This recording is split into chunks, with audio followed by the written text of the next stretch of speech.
Olá pessoal, bom dia ou boa tarde, dependendo do horário que você estiver assistindo esse vídeo.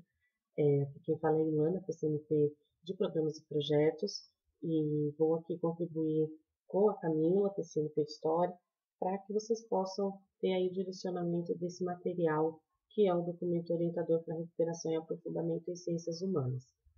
Como ela já fez a parte introdutória do documento, eu vou me ater à explicação em linhas gerais, bem sucinta, sobre os exemplos ou sugestões, no caso, né, que foram apresentadas pela Secretaria da Educação e também a questão do uso das habilidades, tanto as de base quanto as de suporte.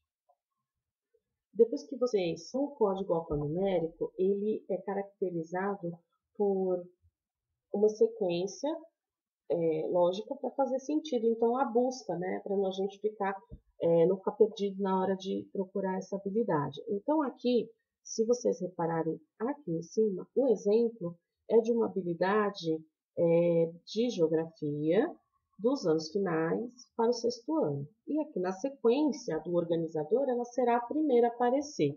Então, aqui, EF, referente, sempre as duas primeiras letras são referentes ao ciclo.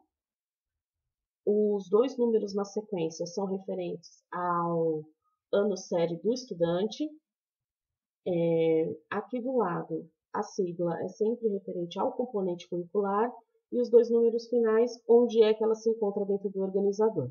Aqui no exemplo de baixo, a gente já tem uma habilidade que é a 15, ela tem um asterisco, tá bem clarinho, mas tem um asterisco ao lado.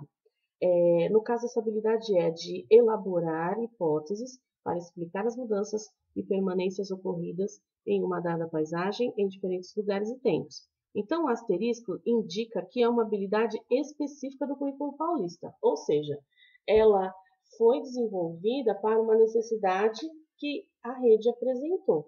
Então, ela é própria do nosso currículo. Em outros currículos de outros estados, pode ser que apareça de uma forma diferente, mas no nosso aparece dessa forma. Então, toda vez que tiver um asterisco ao final, depois do último dígito, é porque é uma habilidade específica do currículo paulista. Depois, se vocês observarem o azulzinho, ele significa o verbo. Então, ele indica o processo cognitivo do enfoque. No caso aqui é a elaboração de hipótese, né? Lembrando que existe a taxonomia de Bloom, que vai explicar isso de alguma forma, a questão das proficiências dos estudantes. Então, de novo, as habilidades são como uma escada, e os níveis de proficiência também. Então, existem habilidades que são do nível mais complexo, de cognitivo mais complexo, e existem aquelas habilidades que são complexas também, mas elas não dependem de outro segmento, de outro tipo de habilidade para serem desenvolvidas. Então, elas podem transitar entre os anos e séries. Elas são conhecidas como aquelas habilidades de base, ou as que a gente está chamando agora, né, de essenciais. Por quê? Elas vão fortalecer a cognição do estudante referente àquele determinado componente, para que ele avance nas aprendizagens. E quanto mais rebuscada, mais complexa é a cognição do estudante em desenvolver uma linha de raciocínio, mais avançado ele estará nas habilidades e provavelmente nas competências. Depois a gente tem, então, o complemento, que é esse que está em vermelhinho aqui. O complemento do verbo é o objetivo do conhecimento, é o objeto do conhecimento, ou a temática, ou o conteúdo. Bom, por que a gente sempre fala que é importante abandonar a ideia de conteúdo e a gente começar a pensar em temática e objeto do conhecimento? Porque o conteúdo, ele é o que você vai fazer propriamente dito. Então, eu vou trabalhar em ciências humanas, não sei, vou trabalhar os direitos e deveres. Então, não é um conteúdo de direitos e deveres, eu vou trabalhar toda uma concepção de direitos e deveres. Então, o meu objeto de conhecimento é o aluno, depois desse percurso, compreender quais são os direitos e os deveres dentro desse tempo e desse espaço, com essa configuração social, política e econômica. Então, é muito mais do que um conteúdo. O conteúdo é o que você vai entrar dentro da sala de aula, no caso aí da virtual, né? e vai apresentar para o estudante e ele vai aprender dentro das suas condições. É isso. Então, o conteúdo reduz o complemento do verbo. Já a ideia de objeto do conhecimento amplia. E aí, para terminar essa análise, tem o verdinho aqui que fala, no caso aqui do exemplo, em diversos lugares e tempos, que são os modificadores, que indicam o contexto, no caso uma escala espacial ou temporal, ou especificam a temática. Então, são os desdobramentos, porque a gente poderia parar aqui, ó, para explicar as mudanças e permanências ocorridas em uma dada paisagem. Só que quando a gente coloca em diferentes lugares e tempos, é um processo cognitivo que vai além. Então, essa ideia de elaborar hipóteses, ela tem que ser pautada entre o que ele observa, o que ele compreende e o que ele devolve para o mundo, não é isso? Sendo assim, esse movimento que vai e vem, ele precisa estar configurado dentro de um determinado tempo e espaço, até para ele se encontrar dentro desse mundo social onde as coisas acontecem. Então, passando os slides, depois dessa explicação, que eu acredito que muitos já dominam, mas é sempre bom a gente esclarecer, vem então a sugestão e exemplos que a Secretaria desenvolveu para essas etapas, né, tanto de anos finais quanto do ensino médio voltado para as ciências humanas. Mas vejam, geografia e história tem duas sequências a mais, aliás, tem uma sequência a mais cada uma, porque tem um ciclo a mais. Já a filosofia e sociologia é apenas o ensino médio. E quando a gente passa para os próximos slides, os materiais estão separados por componente. Então, esse daqui vai levar vocês, se clicarem aqui para o material específico do documento orientador de Geografia para os anos finais e aqui específico para o material de Geografia no ensino médio. Aqui História, também anos finais e ensino médio. Então, se o professor tiver apenas um dos componentes, o outro material ele não vai estar misturado, né? Depois a gente tem Filosofia, que só tem um por conta do ensino médio, e Filosofia e Sociologia.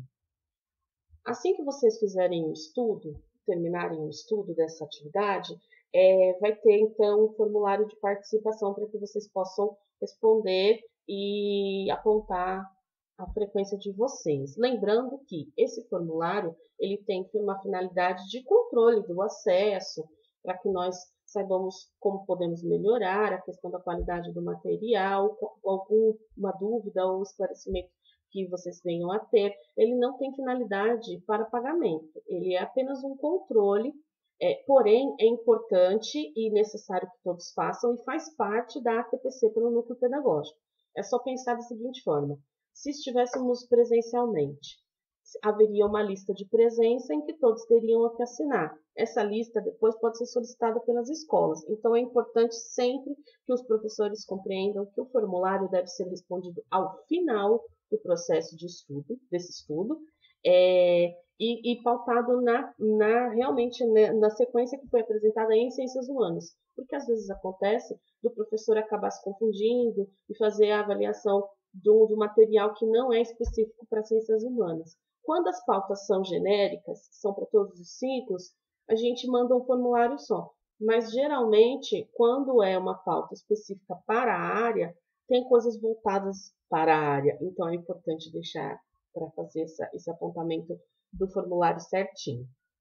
E aí, nós temos, então, os nossos contatos, aqui ao final, no último slide, e agora essa daqui é a nova carinha do núcleo pedagógico, esse é o logotipo da gente. Mas antes de encerrar a minha fala, aqui eu já estou nos minutinhos finais, eu gostaria de retomar algumas questões. Bom, a Camila já tinha apresentado, mas eu vou retomar porque tem relação com as atividades que vocês verão na sequência. Todas elas têm 3 momentos específicos: a ativação inicial, o desenvolvimento e a finalização. Porém, são sugestões. O professor tem e pode flexibilizar e alterar isso conforme achar mais adequado. Lembrando que esse documento orientador é referente à recuperação ao longo do ano. A recuperação é um direito do estudante, é assegurada em legislação. Ela é uma responsabilidade da diretoria de ensino em acompanhar e um dever da escola em oferecer. Então, o que nós estamos verificando aqui nesse documento é apenas um normativo com sugestões para serem utilizadas na escola. Mas cabe ao professor a decisão, lógico, isso em consenso com os seus pares e também com a coordenação pedagógica da unidade, de como é que isso vai ser desenvolvido. Porém, é importante sempre ressaltar que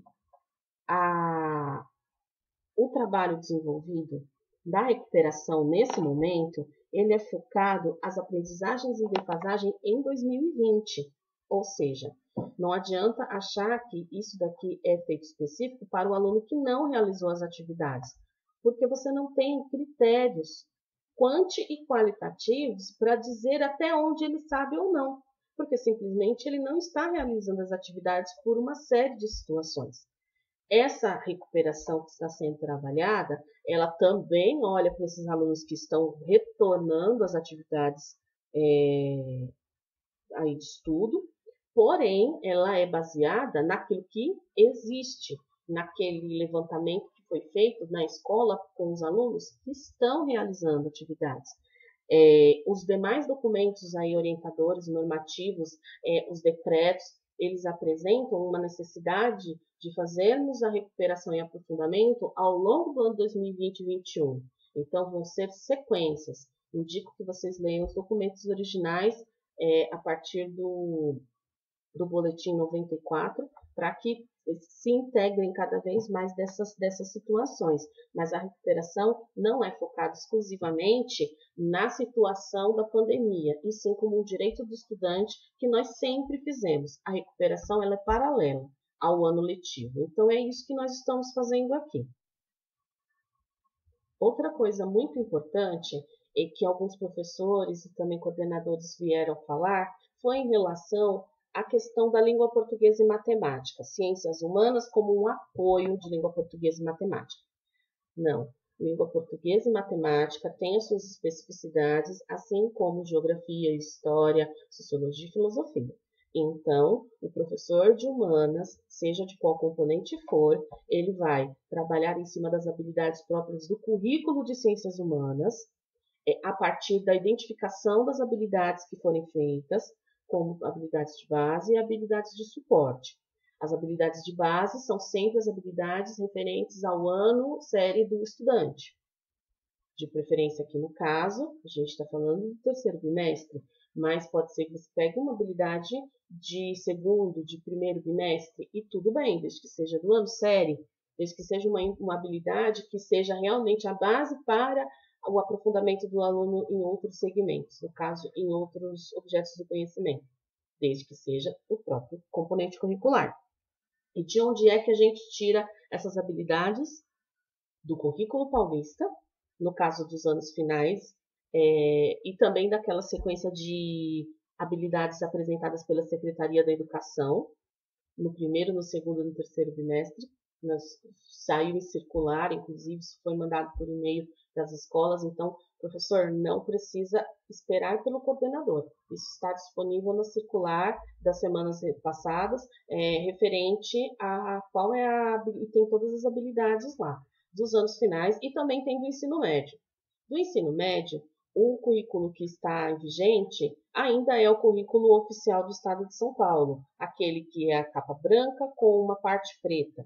Esse currículo ele está vigente, apesar da aprovação e aí a homologação do currículo paulista para o ensino médio, porém, os materiais referentes ao ensino médio estão sendo produzidos ainda. Então, a matriz de competências, as habilidades que estão sendo usadas são as próprias do currículo. Isso também é muito importante.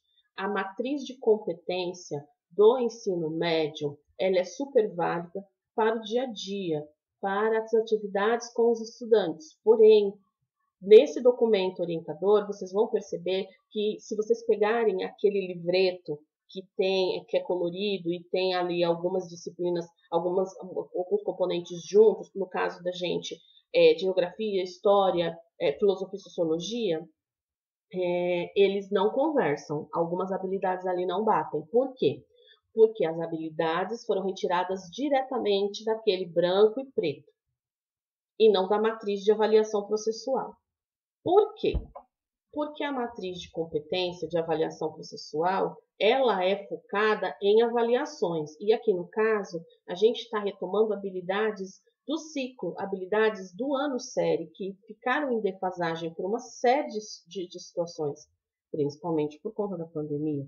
Então, a utilização desse material, ela é pertinente, mas não para esse momento. Nesse momento, se o professor ou a professora quiser fazer um levantamento de habilidades, pode usar as próprias habilidades que aparecem nesse documento, sim, claro, com certeza, mas também podem buscar as habilidades que estão no currículo oficial do Estado de São Paulo de Ciências Humanas, é um livrinho branco com a tarja preta, é nesse daí que é para retirar as habilidades. Então, para encerrar a minha fala, eu agradeço a atenção de todos vocês. Espero que todos estejam bem com saúde. Estão aqui os nossos contatos, caso vocês necessitem esclarecer alguma questão. Estamos à disposição para atendê-los sempre que for necessário. Então, um grande abraço, fiquem bem e bons estudos a todos.